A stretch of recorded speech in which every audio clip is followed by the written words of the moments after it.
Assalamualaikum dan selamat sejahtera. Bersama saya Emilia, itu host anda dalam podcast pada hari ini, iaitu Satu Hari Satu Info. Pada pagi ini kita akan mengupaskan tentang satu topik yang amat menarik dan bagi saya ramai lagi yang belum tahu tentang topik yang bakal saya ceritakan pada hari ini, iaitu berkaitan dengan jenayah harta benda. Adakah anda tahu bahawa jenayah harta benda ini bermaksud jenayah yang melibatkan pengambilan harta orang lain tanpa menggunakan kekerasan? Terdapat 4 jenis jenayah harta benda, iaitu pecah rumah, pencurian, mencuri kenderaan bermotor dan juga pembakaran. Okey, jadi saya akan jelaskan setiap jenis jenayah harta benda pada hari ini. Pertama sekali, jenayah pecah rumah. Jenayah pecah rumah ni merupakan jenayah melibatkan kemasukan struktur yang menyalahi undang-undang untuk melakukan jenayah kecurian. Struktur itu boleh menjadi rumah, apartmen, bangsal, kapal dan sebagainya.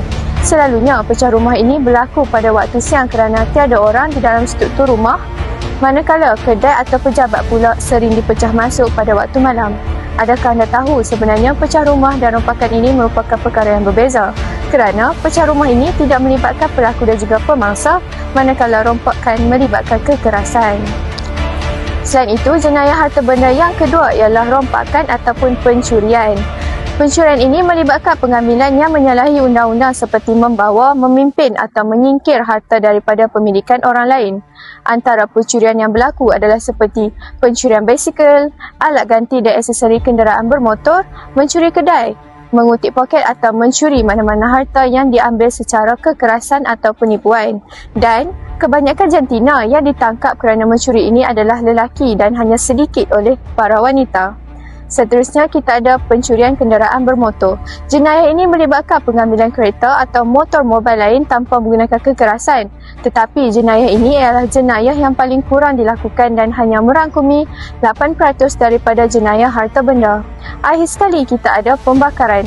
Pembakaran ini pula merupakan jenayah yang melibatkan pembakaran yang sengaja atau berniat jahat atau cuba membakar dengan atau tanpa niat. Pembakaran itu boleh melibatkan rumah, kediaman, bangunan awam, kenderaan motor dan banyak lagi.